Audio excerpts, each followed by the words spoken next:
లేఖన భాగం ధ్యానిస్తూ ఉండగా మాతో మాట్లాడండి. వినగల చెవులు, చూచే కన్నులు, గ్రహించే మనసు మాలో ప్రతి ఒక్కరికి దయచేయండి.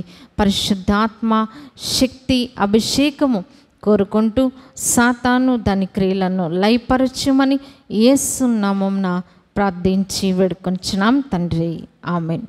సో నిన్నటి దినం వాక్యంలోనికి మనం వాక్యాన్ని ఒక్కసారి తలంచుకుందాం. ఏం చెప్పుకున్నామండి నిన్న? సో 38 సంవత్సరాల నుండి పడి ఉన్న పక్షవాయు రోగిని గురించి మనం చెప్పుకున్నాం. అలాగే మనము ఆ యొక్క థీమ్, మన కాన్సెప్ట్ ఏంటండి? టాపిక్ ఏంటి? ఇకను పాపము చేయకు. మన టాపిక్, మెయిన్ టాపిక్ అదనమాట. సో అంటే కొన్ని దినాలుగా మనం అపవిత్ర ఆత్మలు, చీకటి శక్తుల గురించి మనం ధ్యానిస్తూ ఉన్నాం. చేసిన పాపమే తెలిసి తెలిసి చేస్తే ఏమవుతుందంట? అపవిత్ర ఆత్మలు వచ్చి మీద పడతాయని మనం చెప్పుకున్నాం. అలాగే పాపము తెలిసి తెలిసి మనం రిపీటెడ్గా చేస్తే ఏమవుతుందో నిన్న ప్రభువారు ఇచ్చిన హెచ్చరిక, నీవు వెళ్ళి ఇకను పాపము చేయకు. సో ఈ దినం మన టాపిక్ ఏంటంటే, తెలిసి పాపంలో ఆ విధంగా పడిన ఒక వ్యక్తి, మరి ఆ పాపం అని తెలిసి పాపానికి దూరంగా ఉన్న వ్యక్తిని గురించి మనం ఈ దినం జ్ఞాపకం చేసుకుంటూ ఉన్నాం. సో మనం 2వ రాజులు 5వ అధ్యాయంలో ఈ కథ అంతా కూడా మనకి తెలుసు. ఎవరుంటారండి ఇక్కడ? నయమాను, గెహాజీ, ఎలీషా, వీళ్ళ ముగ్గురు. ఎలీషా ప్రవక్త. మరి ఒకానొక దినాన ఏం జరిగిందంట? సిరియా అనే దేశం ఉండేది. మరి ఇస్రాయేల్ దేశం పక్కన సిరియా దేశం. సో ఈ సిరియా దేశమునకు ఒక సైన్యాధిపతి ఉండేవాడంట. అతని పేరేంటండి? నయమాను. సో ఈ నయమాను చాలా వారియర్ అన్నమాట, చాలా పరాక్రమవంతుడు. అతని వల్ల ఆ దేశానికి విజయము కలిగేదంట. ఎక్కడికి యుద్ధానికి వెళ్ళినా అతన్ని బట్టి ఆ దేశానికి విజయం వచ్చేది. సో ఎప్పుడైతే అతన్ని బట్టి విజయం వచ్చిందో దేశంలో అతన్ని ఎలా చూస్తారండి? చాలా గొప్పగా అతన్ని చూస్తారు. అంటే రాజు తర్వాత అంత అధికారం కలిగిన వాడు నయమాను. సరే, ఈ నయమానుకు అన్నీ బాగానే ఉన్నాయి, కానీ అతనికి ఏముందంట? కుష్ఠ రోగము. కుష్ఠరోగం అంటే ఏంటండి? అదన్నీ కూడా తినేస్తూ ఉంటుంది అనమాట. బ్యాక్టీరియా తినేస్తూ ఉంటుంది. కాళ్ళు, చేతులు ఎక్కడ వస్తే అక్కడ తినేస్తూ ఉంటుంది. సో ఇలాంటి వ్యాధి కలిగిన ఈ వ్యక్తి మరి ఒకానొక దినాన్న ఇశ్రాయేల్ దేశంలో యుద్ధానికి వచ్చి అక్కడున్న కొంతమందిని చెరకు తీసుకొని వెళ్ళారు. తీసుకొని వెళ్ళినప్పుడు ఆ చెరలో వెళ్ళిన వ్యక్తితో పాటు మరి ఒక చిన్ని పాప కూడా ఉందంట. ఒక 10-13 సంవత్సరాల పాప వాళ్ళతో పాటు చెరలోనికి వెళ్ళిపోయిన తర్వాత ఆమె అక్కడ సిరియా సైన్యాధిపతి దగ్గర, అంటే నయమాన్ వాళ్ళ ఇంట్లో ఆమె పని చేస్తుందన్నమాట. చేస్తూ ఆమె ఏం చెప్పిందంట? మా దేశంలో ఒక ప్రవక్త ఉన్నాడు, ఎలీషా అనే ప్రవక్త ఉన్నాడు. ఆ ప్రవక్త చాలా అద్భుతాలు చేస్తాడు. అతని దగ్గరకు గనుక ఈ యొక్క నయమాను వెళితే నయమానికి ఏం వస్తుందట? స్వస్థత వస్తుంది అనే విషయము ఎవరు చెప్పారండి? ఆ చిన్ని పాప వాళ్ళ యజమానురాలికి చెప్పింది. సో ఆమె ఏం చేసింది? భర్త గారికి చెప్పింది. మరి ఈ నయమాన్ ఎవరికి చెప్పాడు? రాజుగారికి చెప్పాడు. చెప్పినప్పుడు చివరికి ఎట్టకేలకు మరి రాజుగారు ఈయనకి చాలా డబ్బు ఇచ్చి, చాలా బంగారం ఇచ్చి, చాలా ద్రవ్యం ఇచ్చి మరి ఆ యొక్క ఇశ్రాయేల్ దేశము పంపించారు. పంపించిన తర్వాత అక్కడ మరి ఎలీషా ప్రవక్త గారు, ఆయన ఎవరండి? నయమాన్ ఎవరు? తను అంటే ఒక మిలిటరీ అధికారి అన్నమాట. మన దేశానికి మిలిటరీ అధికారులు ఉంటారు, అలాగే సిరియా దేశానికి మిలిటరీ అధికారి ఆయన. అంతటి గొప్ప వ్యక్తి వస్తే ఎలీషా గారు ఏం చేయలేదంట, ఇంట్లోంచి బయటికి రాలేదంట. బయటికి రాకుండా ఏం చేశారంట, ఒక దూతను అంటే తన దగ్గర ఉన్న ఒక పనివాడిని పంపించి ఆయన్ని యోర్దాను నదికి వెళ్ళి 7 సార్లు స్నానము చేయమని చెప్పారు. సో చెప్పినప్పుడు ఎలా ఉంటుందండి, అంత పెద్ద వ్యక్తి వస్తే మనం ఎవరితో అన్న కబురు పెడితే ఎలా ఉంటుందండి, చాలా కోపం వస్తుంది కదా. అతనికి కూడా చాలా కోపం వచ్చిందంట. నేనేంటి, నా స్టేటస్ ఏంటి, నా లెవెల్ ఏంటి, నా ఉద్యోగం ఏంటి, ఈ ప్రవక్త ఇలా చెప్తాడా, నేను చెయ్యనంటే చెయ్యను అని చెప్పి కోపంగా రథం వెనక్కి తిప్పుకొని ఇంటికి వెళ్ళిపోతున్నాడు అంట.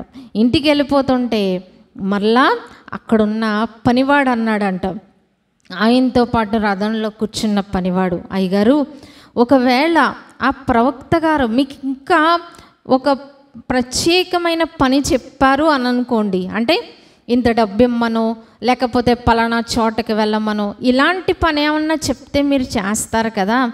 ఆయన చెప్పిన పని చాలా సులువైన పని. ఏంటండి ఆ పని, నదికి వెళ్ళి స్నానం చేయమన్నారు 7 సార్లు, అంతే ఆయన చెప్పిన పని.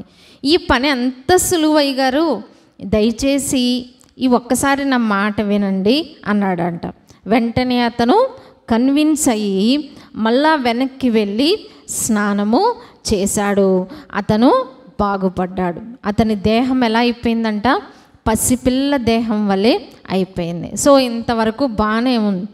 అప్పుడు ఈ నయమాన్ చేసిన పని ఏంటంటే, నయమాన్ దగ్గర ఏముందండి, నయమాన్ గారు ఇప్పుడు పెద్ద పెద్ద వాళ్ళు గిఫ్ట్స్ ఇస్తే ఏమి ఇస్తారండి, గిఫ్ట్స్ మనలాగా ఒక 500 ఇస్తారా, ఒక 1000 రూపాయలు ఇస్తారా, ఏమి ఇస్తారు, బంగారము, వజ్రాలు, చాలా విలువైన వాటిని ఒక దేశపు అధికారి ఇస్తాడు. ఇవన్నీ పట్టుకొని ప్రవక్త గారు వెనక్కి వచ్చారనమాట. మరి ఎలీషా గారికి ఇవ్వడానికి వచ్చారు. ఎందుకు ఇవ్వాలనుకున్నారు, ఆయన మాట వలన ఈయన బాగా అయ్యాడు కాబట్టి. కానీ ఎలీషా ప్రవక్త గారు ఏమన్నారంట, నేను అందులో 1 రూపాయి కూడా నేను ముట్టుకోను, నాకు వద్దు అని చెప్పారండి. చాలా బతిమలాడాడంట. కానీ ఆయన వద్దు అన్నారనమాట. మొత్తానికి ఆయన తీసుకోలేదు. తీసుకోపోయేసరికి ఎలీషా గారి దగ్గర ఒక పనివాడు ఉన్నాడు. ఆ పనివాడి పేరేంటండి, గెహాజీ. అతను ఏం చేశాడు, అయ్య బాబోయ్ అయ్యగారు ఇంత బంగారం తెస్తే, ఇంత వాల్యుబుల్ ఐటమ్స్ తెస్తే ఈయనేంటి పిచ్చోళ్ళలాగా వద్దంటున్నాడు. ఏమండి, ఎవరన్నా మనకు తెచ్చి ఇంత బంగారం వజ్రాలు తెచ్చి తీసుకోండి అంటే తీసుకోనంటే మనల్ని ఏమంటారు, పిచ్చోళ్ళు అంటారు కదా. అలాగే ప్రవక్త గారిని కూడా అనుకున్నాడంట, ఏంటి ఇతను పిచ్చోడు కాకపోతే ఇంత డబ్బు వద్దంటున్నాడు, ఇంత బంగారం వద్దంటున్నాడు అని చెప్పి మనసులో అనుకున్నాడు. అనుకున్న తర్వాత ఈ నయమాను తిరిగి వాళ్ళ దేశానికి వెళ్ళిపోతున్నాడు. వెళ్ళిపోతూ ఉండగా మరి ప్రవక్త గారు లోపలికి వెళ్ళిపోయిన తర్వాత ఈ పనివాడు బయట ఉన్నాడు అనమాట. ఈ లోపల అతనికి కొద్ది ఆలోచన కలిగింది.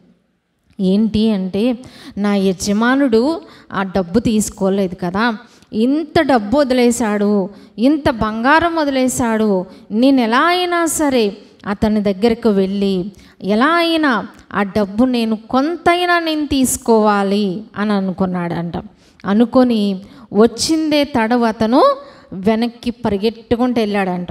ఎందుకు పరిగెట్టుకుంటూ వెళ్ళాడు, నడిచి వెళ్తే అతను వెళ్ళిపోతాడు కాబట్టి. సో పరిగెట్టుకుంటా వెళ్ళేసరికి మరి దూరము నుండి నయమాన్ చూచి రథము ఆపాడంట. ఆపి ఏమంటున్నాడు, నీకేం కావాలి అని చెప్పినప్పుడు మరి అబద్ధం చెప్పాడు. ఏమని, ప్రవక్త గారు నన్ను పంపించారు, మరి నాకు అర్జెంటుగా డబ్బులు కావాలి, అర్జెంటుగా కొన్ని బట్టలు కావాలి అని రిక్వెస్ట్ చేసినప్పుడు ఆయన అడిగిన దానికంటే ఎక్కువ ఇచ్చి పని వాళ్ళ చేత ఇంటికి పంపించాడు. సో ఈయన చక్కగా అవన్నీ లోపల పెట్టేసుకొని దాచేసుకొని ఏం ఎరగనట్టు కూర్చున్నాడు. కాసేపటికి ఎలీషా గారు పిలిచారు, గెహాజీ నువ్వెక్కడికి వెళ్ళావు అని అడిగారు. అంటే ఏమంటున్నాడు అతను, నేను ఎక్కడికి వెళ్ళలేదండి అంటున్నారు. కానీ ప్రవక్త గారు ఏమన్నారండి? ఇప్పుడు మనం చదువుకుందాం. 2వ రాజులు పేజ్ నెంబర్ 311 అండి. 5వ అధ్యాయంలో మనం చూస్తే ఏముందండి? లాస్ట్ లైన్లో ఏముంది? నీ దాసుడునైన నేను ఎచ్చటికిని పోలేదు అంటున్నాడు అనమాట. అప్పుడు ఎలీషా గారు ఏమన్నారు? ఆ మనుష్యుడు తన రథము దిగి నిన్ను ఎదుర్కొనుటకు తిరిగి వచ్చినప్పుడు నా మనస్సు నీతో కూడా రాలేదా అంటున్నారు. ఏమంటున్నారండి? నువ్వు పరిగెట్టి వెళ్ళావు కదా, ఆ మనుష్యుడు రథము దిగి వచ్చి నిన్ను కలుసుకున్నాడు కదా, అప్పుడు నా మనస్సు నీతో కూడా రాలేదు. అంటే ఈ ప్రవక్త గారికి ఏం తెలిసిపోయింది? గెహాజీ ఏం చేస్తున్నాడు, ఎక్కడికి వెళ్తున్నాడు, ఎవరితో మాట్లాడుతున్నాడు, ఏం తెచ్చుకున్నాడు, ఎక్కడ దాచాడు, విషయాలన్నీ కూడా ఈ ప్రవక్త గారికి తెలిసిపోయాయి. మరి దానివల్ల వచ్చిన కాన్సిక్వెన్స్ ఏంటో మనం ఇక్కడ చూద్దామండి. ఇక్కడ తర్వాత ద్రవ్యమును, వస్త్రములను, ఒలీవ చెట్ల తోటలను, ద్రాక్ష తోటలను, గొర్రెలను, ఎడ్లను, దాసీలను సంపాదించుటకు ఇది సమయమా? కాబట్టి నయమాను కలిగిన కుష్టు నీకును నీ సంతతికిని సర్వకాలం అంటి ఉండునని చెప్పగా, ఇక్కడ ఏం జరిగిందండి? మరి కుష్ఠరోగం వచ్చి తగ్గించుకొని వెళ్ళిన వాళ్ళు ఎవరు? నయమాన్ వచ్చాడు, కుష్ఠరోగం తగ్గించుకొని వెళ్ళాడు. కానీ ఈ గెహాజీ చేసిన పనికి మరి ప్రవక్త గారికి కోపం వచ్చి ఏమన్నారు? అబద్ధం ఆడాడు, ఇలా నేను వెళ్ళలేదన్నాడు. మరి నువ్వు వెళ్ళావు, నా మనస్సు నీతో కూడా వచ్చింది అని అన్నారు. ఇంకా ఎక్స్ప్లెనేషన్ ఏం లేదు. ఏమంటున్నారు? నయమానుకు వచ్చిన కుష్టు నీకు నీ సంతానానికి ఎలా ఉంటుందట? సర్వకాలము. అంటే వాళ్ళ తరతరాలుగా కుష్ఠరోగము వచ్చేస్తుంది అని చెప్పారు. ఆ కుష్ఠరోగం ఎప్పుడు వచ్చిందంటారు? చూడండి 27వ వచనంలో లాస్ట్ 2 లైన్స్ అండి. వాడు మంచు వలె తెల్లనైన కుష్ఠము కలిగి ఎలీషా ఎదుట నుండి బయటకు వెళ్ళాను. కుష్ఠరోగం రావడానికి ఎంత సమయం పట్టిందండి? బహుశా 10 నిమిషాలు కూడా పట్టు ఉండదు కదా. అంటే ఆ రోజు నయమాన్ వచ్చి ఎన్నో సంవత్సరాలు కుష్ఠరోగం తను వదిలించుకుంటే ఇతను ఏం చేశాడండి? కుష్ఠరోగం తగిలించుకున్నాడు కదా. దీనికి కారణం ఏంటంటారు? భాగ్య గారు ఏమనుకుంటున్నారు?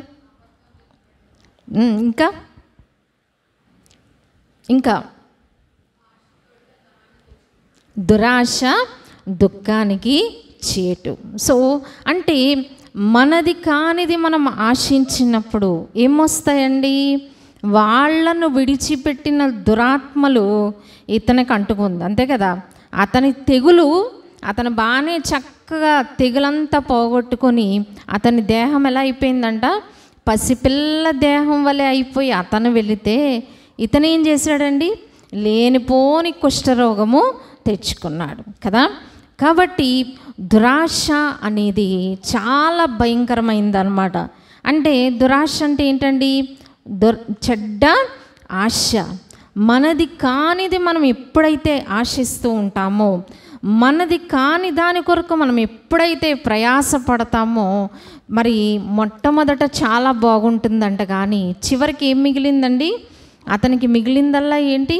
కుష్ఠరోగం. పోనీ అతనితోనే అయిపోయిందంటారా? ప్రీతి ఎవరికి వచ్చింది? వాళ్ళ పిల్లలకి పిల్లలకి కూడా వచ్చేసింది. అంటే మన వల్ల కుటుంబానికి ఆశీర్వాదం కలుగుతుందా? మన వల్ల కుటుంబానికి శాపం కలుగుతుందా? మనం ప్రశ్న వేసుకోవాలి. అంటే ఇప్పుడు మనం జీవించే జీవితము మన భవిష్యత్తు తరాలు ఎలా ఉంటాయి అనేది నిర్ణయించబడుతుంది. అంటే మనం పైకి కనిపించే విషయాలు కాదు, కానీ మన అంతరంగము దేవుని దృష్టిలో యథార్థంగా ఉంటే మన పిల్లలకి ఏమవుతుందండి? ఆ యథార్థవంతుని యొక్క పిల్లలు వాని తదనంతరము దీవించబడతారు. అంటే యథార్థంగా మనం జీవిస్తే మన తదనంతరం కూడా మన పిల్లలు ఆశీర్వదించబడుతూ ఉంటారు. ఒకవేళ మనం దురాశ కలిగి చెడ్డ కోరికలు కలిగి మనము మనది కానిది ఆశిస్తూ ఉంటే అది మనతోనే వదిలిపోదండి. ఇది నెక్స్ట్ జనరేషన్ కూడా వచ్చేస్తూ ఉంటుంది. మనందరికీ బాగా తెలిసిన కథ ఒకటి ఉంది కదా. ఒక చోట ఇవాళ మన అంశం ఏంటంటే దురాశ కలిగి ఉంటే ఏమవుతుందండి, మన ముందు ఎవరికైతే తెగుళ్ళు పోతాయో ఆ తెగుళ్ళు వస్తాయి. అలాగే వాళ్ళను వదిలిన దురాత్మలు ఎవరైతే దురాశ కలిగి ఉంటారో వాళ్ళని ఆవరించేస్తూ ఉంటాయి. మనందరికీ తెలుసు, 3 దొంగల కథ తెలుసు. ఒకానొక ఊరిలోనంట 3 దొంగలు ఉన్నారంట. రెడీ అయినా గ్రీస్ స్టార్ట్ చేసి 3 దొంగలు ఉన్నారంట. 3 దొంగలుంటే ఏం జరిగిందంట, 3 దొంగలే, అందులో మంచి వాళ్ళు ఎవ్వరు లేరు, 3 దొంగలే. మరి ఈ 3 కలిసి ఎక్కడికి వెళ్ళినా దొంగతనం చేయడం, వచ్చింది 3 భాగాలు వేసుకొని తినటం జరుగుతూ ఉంది. మరి ఈ దొంగలకి ఎప్పుడు ఏముంటుందండి, దొంగ బుద్ధే ఉంటుంది, మంచి బుద్ధి ఉండదు కదా. సో ఒకసారంట చాలా బంగారం చాలా డబ్బు దోచుకున్నారంట. దోచుకున్న తర్వాత 3 కూర్చొని ఏమనుకున్నారంట, ఒరేయ్ చాలా బంగారం ఉంది, చాలా డబ్బు ఉంది, ఇది మనం పంచుకోవాలి, ఇవాళ మనకి జాక్పాట్ తగిలేసింది కదా. సో నువ్వేం చేస్తావంటే, ముందు చాలా ఆకలిగా ఉంది అని చెప్పి అందులో ఒకడిని ఏం చేశారంట, నువ్వు ఊరిలోకి వెళ్ళి మంచి బిర్యానీ తీసురా 3కి, మనం చక్కగా తినేసి అప్పుడు మనం పంచుకుందాం అనుకున్నారంట. అనుకుంటే అప్పుడు ఇతను బిర్యానీ తేవడానికి ఊళ్ళోకి వచ్చాడు.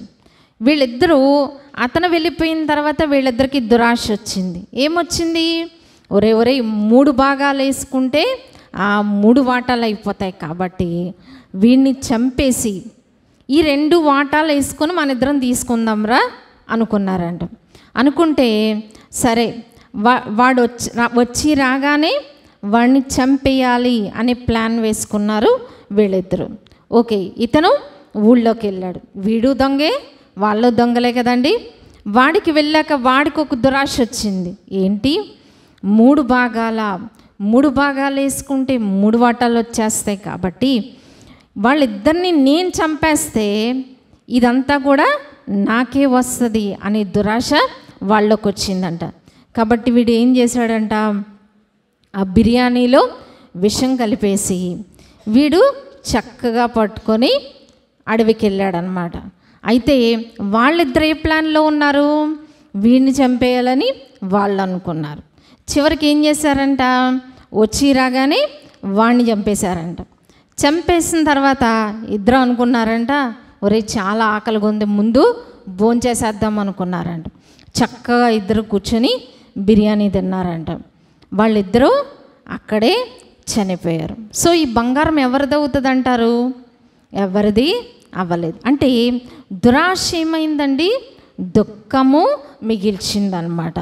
అంటే మనది కానిది మనం ఆశించినప్పుడు, మనది కాని దాని కొరకు మనం ప్రయాసపడినప్పుడు జీవితంలో మిగిలేది ఏంటండి, దుఃఖమే. ఇది మనకే కాదు, తరువాత తరాలకి కూడా ఇది శాపంగా పరిణమిస్తుంది. గెహాజీ చేసిన పని అదే. సో మనం ఒక వీడియో చూద్దామండి. ఇది మనం చూస్తూ ఉన్నాం, డబ్బులు తినేస్తున్నాడు. సో చూడండి, వెనకాల ఎవరు ఉన్నారు, సైతాను ఉంది. అంటే ధనాపేక్ష కలిగి ఉంటే సైతాన్ ఎక్కడ ఉంటాడండి, పక్కనే ఉంటాడనమాట. సో ధనాపేక్ష చాలా ప్రమాదము. సో ఇతను చూస్తూ ఉన్నాం, ఇతనికి కూడా ధనాపేక్ష అన్నమాట.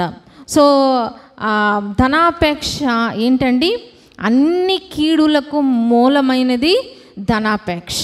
అంటే ధనాపేక్ష అంటే డబ్బు సంపాదించుకోకూడదని కాదు. ఎలా సంపాదించుకోవాలి, కష్టపడి సంపాదించుకోవాలి. మనది కానిది మనం ఆశించడం అక్కడ ధనాపేక్ష. సో అతను డబ్బు మీద ప్రేమ ఏం చేస్తుందండి, అన్ని కీడులకు మూలమై ఉన్నట్లుగా మనం చూస్తూ ఉన్నాం. సో ఇక్కడ మనం నయమాను యొక్క జీవితం గురించి మనం చూస్తే, ఈ నయమాను గెహాజీ ఏం చేశాడండి, అతని దగ్గరున్న మనం ఇందాక చెప్పుకున్నాం స్టోరీ, గెహాజీ ఏం చేశాడు, ఆ నయమాను దగ్గర డబ్బు బంగారము అన్నీ కూడా తీసుకున్నట్లుగా మనము చూస్తూ ఉన్నాం. మరి ఈ డబ్బు బంగారం అంతా తీసుకొచ్చి ఎక్కడ దాచుకున్నాడండి, ఆ ఇంట్లో జాగ్రత్తగా తన రూమ్లో దాచుకొని ఏమీ ఎరగనట్టుగా అతను కూర్చున్నాడు. కానీ మరి ఈ యొక్క ఎలీషా ప్రవక్త గారు పిలిచినప్పుడు అతను ఏమంటున్నాడు, నువ్వెక్కడికి వెళ్ళావంటే నేను ఎక్కడికి వెళ్ళలేదంటున్నాడు. కానీ మరి ఆ ఎలీషా గారు అంటున్నారు, నా మనస్సు నీతో కూడా రాలేదా అని. అతనికి కలిగిన కుష్టము నీకు నీ సంతానానికి కలుగుతుందన్నప్పుడు అతని జీవితం ఎలా ఉందండి, కుష్ఠరోగముతో నిండి ఉన్నట్లుగా మనము చూస్తూ ఉన్నాం. మరి ఎలీషా గారు ఎంత ప్రసిద్ధమైన వ్యక్తి అంటే, ఒక చిన్న పిల్లలకు కూడా ఎలీషా ప్రవక్త యొక్క గొప్పతనం తెలుసు. మరి గెహాజీకి తెలియకుండా ఉంటుందంటారా? తెలుసు కదా, ఎలీషా ప్రవక్తకు అన్నీ తెలిసిపోతాయి, నేనేం చేస్తున్నాను అన్నీ తెలిసిపోతాయి అని తెలిసి ఉండి కూడా ఏం చేశాడండి, తప్పు చేశాడు.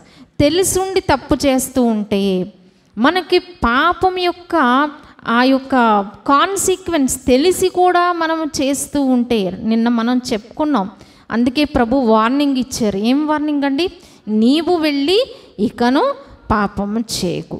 తెలిసిన తర్వాత తప్పును విడిచిపెట్టకపోతే ఇతని పరిస్థితి ఏమైందండి, కుష్ఠరోగం. అంటే అతను అనుకున్నాడు ఎలీషా ప్రవక్త ఏం పర్లేదులే, తెలవదు, తెలిసినా అతను క్షమిస్తాడు అని అనుకొని ఉండొచ్చు బహుశా.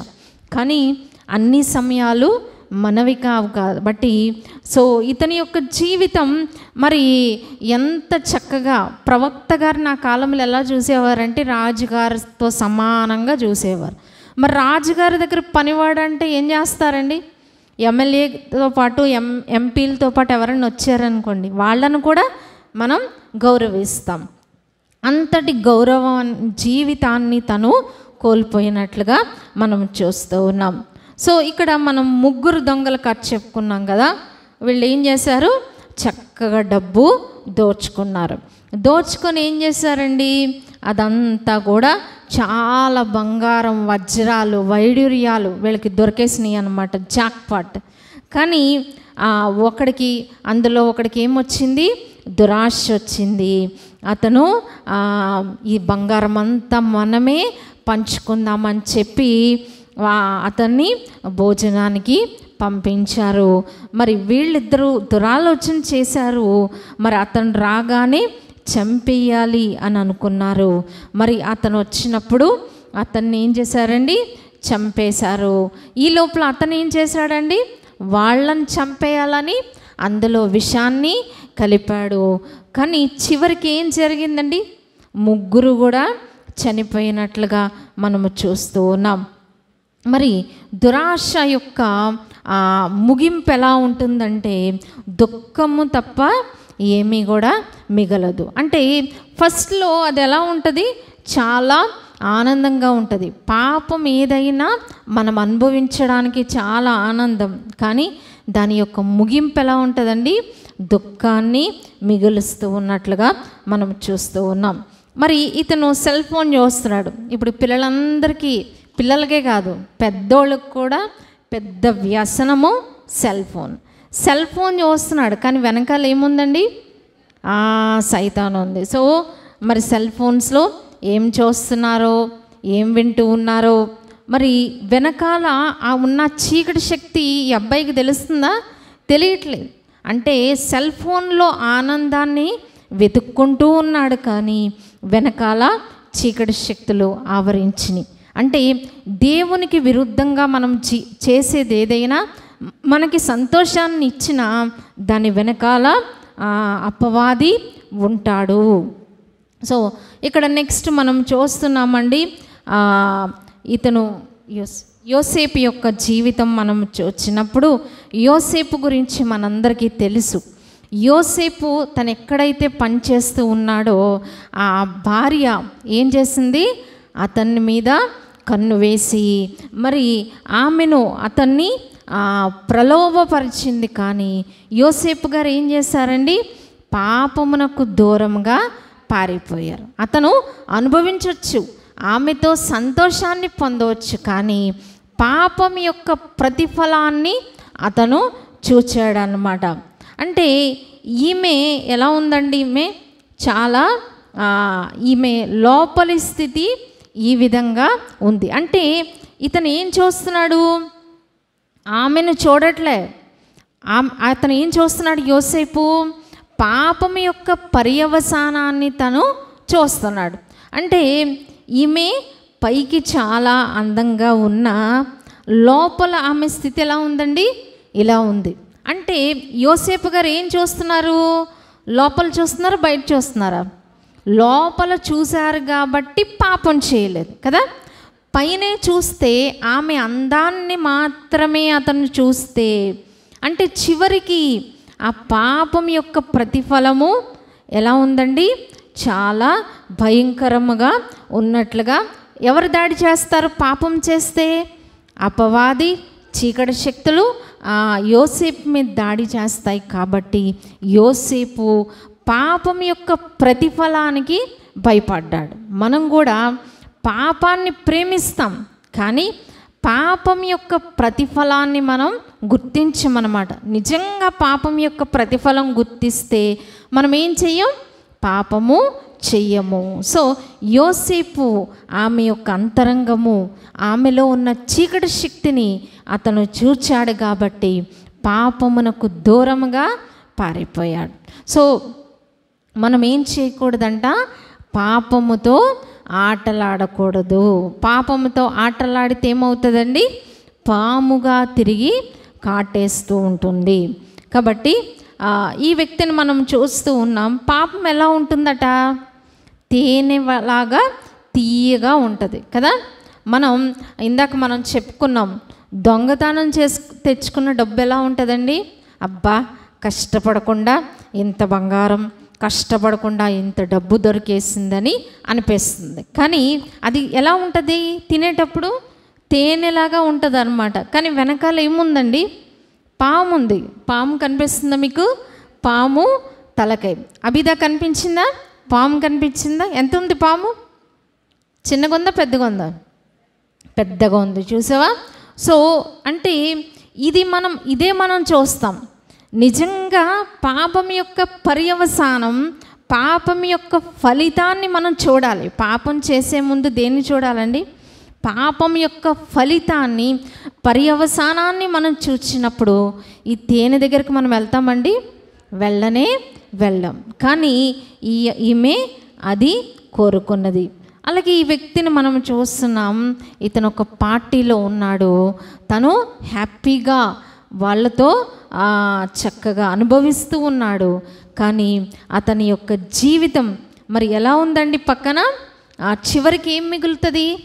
ఆరోగ్యం పాడైపోతుంది, బలహీనతలు కలుగుతాయి, రోగాలు కలుగుతాయి. చివరికి అతని స్థితి ఆ విధంగా ఉంటుంది. ఇక్కడైతే హ్యాపీగా ఉన్నాడు, కానీ రాను గడిచే కొలది ఏమవుతుందండి? లోపలున్న అవయవాలు డ్యామేజ్ అవుతాయి, తీరని నష్టము కలుగుతూ ఉంటుంది. కాబట్టి మనం పాపం యొక్క ఫలితాన్ని, చేదును ఎప్పుడు కూడా మనము చూడాలి. పాపం ఇచ్చే ఆనందాన్ని కాదు, కానీ పాపం వెనకాల ఉన్న చేదును మనము గ్రహిస్తే, పాపం యొక్క ఫలితాన్ని మనం గ్రహిస్తే పాపము మనము చెయ్యము. కాబట్టి మనం ఎక్కడికి వెళ్తున్నాం, ఎక్కడి నుంచి ఉంటున్నాం, ఎవరితో మాట్లాడుతున్నాం, ఏం చేస్తున్నాం, ఇవన్నీ కూడా మనము జాగ్రత్తగా ఉండాలి. పాపం వలన వచ్చే జీతం ఏంటండి? మరణము. కాబట్టి పాపము ఒక విషము లాంటిది. సో అది తినేటప్పుడు, తాగేటప్పుడు చాలా బాగుంటుంది, కానీ దాని యొక్క ఎండింగ్ ఎలా ఉంటుంది? దాని ముగింపు చేదైన ముగింపు. కాబట్టి గెహాజీ యొక్క జీవితాన్ని చూచాము. ఇతను కూడా ఏం చేస్తున్నాడండి? వ్యసనాలకు ఇతను బానిసైపోయాడు. కానీ ఈ పర్యవసానం ఎలా ఉంటుందండి? అతను చూస్తున్నాడు, ఆ పర్యవసానాన్ని చూడట్లే. ఇతను ఇదే చూస్తున్నాడు, కానీ దాని పర్యవసానం ఎలా ఉంటుందో అవతల వ్యక్తిలో మనం చూస్తున్నాం. కానీ ఈ వ్యక్తి అతన్ని చూస్తే అతను ఈ యొక్క అలవాట్లన్నీ కూడా మానేస్తూ ఉంటాడు.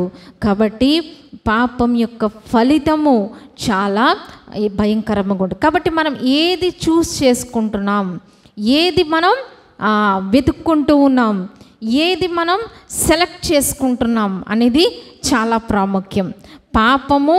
పాపం యొక్క ప్రతిఫలము, మనము ఆ పాపాన్ని చూస్ చేసుకోగలం, కానీ దాని యొక్క కాన్సిక్వెన్స్, దాని యొక్క ఫలితం, పాప ఫలితము మనం చూస్ చేసుకోవడానికి మనకి అవకాశం ఉండదు. ఎందుకని? ఫలితము ఆటోమేటిక్గా వచ్చేస్తుంది. మరి గెహాజీ వెళ్ళాలా లేదా తను చూస్ చేసుకున్నాడు, వెళ్ళాలి అని తను నిశ్చయించుకున్నాడు. కానీ కుష్ఠరోగం రావాలా వద్దా అనేది తను నిర్ణయించుకోవడానికి తనకు అవకాశము లేదు. కుష్ఠరోగం వచ్చేసింది అంతే. అలాగే పాపాన్ని మనం చూస్ చేసుకునే అవకాశం ఉంటుంది, కానీ పాప ఫలితాన్ని మనం చూస్ చేసుకునే అవకాశము ఉండదు. సో కాబట్టి ఈ దినం మనం నేర్చుకున్నాం గెహాజీ యొక్క జీవితం నుంచి ఏం నేర్చుకున్నామండి? మనం దురాశ దుఃఖానికి చేటు.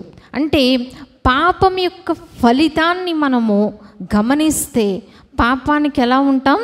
దూరంగా ఉంటాం. గెహాజీ ఏం చేయలేదండి, అప్పుడున్న డబ్బు మాత్రమే, అప్పుడున్న బంగారం మాత్రమే తను చూసుకున్నాడు. కానీ అయ్యో ఇది ప్రవక్త గారికి తెలిస్తే ఆ పరిస్థితి ఏంటి అనేది తను ఆలోచించలేదు. అలాగే యోసేపు ఏం చేస్తాడండి, ఆ యజమానుని భార్య ఇతన్ని ప్రలోభ పెట్టిన అతను ఏం చేశాడండి, పాపం యొక్క పర్యవసానాన్ని ముందుగానే చూశాడు.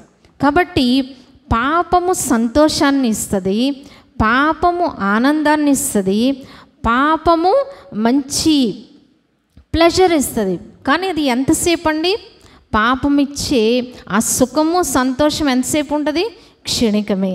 కానీ దాని పర్యవసానంలో వచ్చేసరికి ఎంతకాలం ఉంటుందండి? సంవత్సరాల తరబడి, తరతరాలుగా ఆ ఫలితాన్ని అనుభవించాలి. కాబట్టి పాపము విషయంలో యోసేపు గారు పారిపోయిన రీతిని గెహాజీ పారిపోక మనకి ఈ దినం గెహాజీ మాట్లాడుతున్నాడు. ఏమని? నేను ఇలా చేశాను, మీరు ఇలాగూ చేయవద్దు. కాబట్టి ధనాపేక్ష, దురాశ మనకేం కలుగు చేస్తుంది? దుఃఖాన్ని మిగిల్చేదై ఉండదు. కాబట్టి పాపము చేసినంతకాలం చాలా బాగుంటుంది, కానీ అన్ని రోజులు ఒకలాగా సాగవు. ఏదో ఒక రోజున దాని యొక్క ప్రతిఫలాన్ని అనుభవించాల్సి ఉంటుంది. కాబట్టి గెహాజీ వలె మనం ఉండక మరి యోసేపు వలె మనం జీవించాలని ఈ దినం సిలువ ఛానల్లో సిలువ ద్వారా మనం నేర్చుకుంటూ ఉన్నాం. ప్రభు వాటి కృపలు మనందరికీ దయచేయనుగాక. ఆమేన్. పరిశుద్ధుడా, విన్న మాటలు మాలో ఫలింపు చేయమని యేసు నామమున ప్రార్థించి వేడుకొంచున్నాం తండ్రి. ఆమేన్.